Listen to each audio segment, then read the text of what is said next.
ప్రాచీన గ్రంథాలైన శివపురాణం మరియు భాగవత పురాణంలో ఒక గొప్ప సంఘటన చెప్పబడింది. దేవతలు మరియు అసురులు కలిసి అమృతం కోసం సముద్రమథనం చేశారు. కాని అమృతం రాకముందు భయంకరమైన విషం, హాలాహల విషం బయటకు వచ్చింది. ఆ విషం అంత శక్తివంతమైంది, అది మొత్తం సృష్టిని నాశనం చేయగలిగేది. అప్పుడు లోకాన్ని రక్షించడానికి మహాదేవుడు ఒక మహత్తర త్యాగం చేశాడు. ఆయన ఆ విషాన్ని తానే పానం చేశారు. అప్పుడు దేవి పార్వతీదేవి ఆయన గొంతును పట్టుకుని విషం శరీరమంతా వ్యాపించకుండా అడ్డుకుంది. విషం ఆయన కంఠంలోనే ఆగిపోయింది. ఆ కారణంగా ఆయన కంఠం నీలంగా మారింది. అందుకే ఆయనను నీలకంఠుడు అని పిలుస్తారు.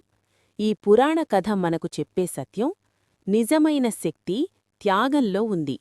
నిజమైన భక్తిపరులకు రక్షణలో ఉంది. నిజమైన దైవత్వం కరుణలో ఉంది. హర హర మహాదేవ్.